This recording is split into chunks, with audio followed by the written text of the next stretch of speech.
Breaking news చూస్తున్నాం. ఎన్టీఆర్ జిల్లా Ibrahimpatnam ring వద్ద ఉద్రిక్త వాతావరణం నెలకొంది. ఇక వైసీపీ కార్యకర్తలకు పోలీసులకు మధ్య వాగ్వాదం నెలకొంది. జోగి రమేష్ జైలు నుంచి ఇంటికి వెళుతూ ర్యాలీగా వెళ్తున్న తరుణంలో పోలీసులు అడ్డుకున్నారు.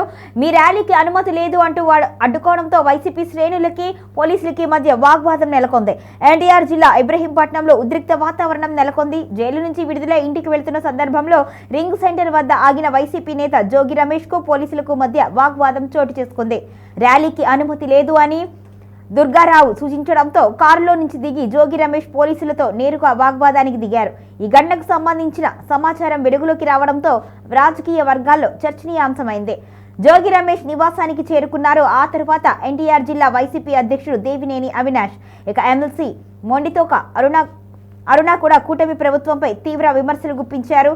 ప్రజా వ్యతిరేక విధానాలను ప్రశ్నించినందుకే జోగి రమేష్ ను అరెస్ట్ చేశారు అని, 83 రోజులు ఆయనతో పాటు ఆయన సోదరుడిని కూడా జైల్లో ఉంచారు అని, ఇది అన్యాయము అని అవినాష్ ఆరోపించారు.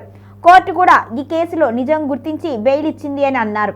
ఇక అరెస్టులతో వైసీపీ భయపడదు అని, జగన్మోహన్ రెడ్డి నాయకత్వంలో పార్టీ మరింత చురుగ్గా పోరాటం చేస్తుంది అని వారు స్పష్టం చేశారు. జోగి రమేష్ తో పాటు ఆయన కుటుంబ సభ్యులపై కూడా కక్షపూరితంగా కేసులు పెట్టారు అని ఆరోపించారు.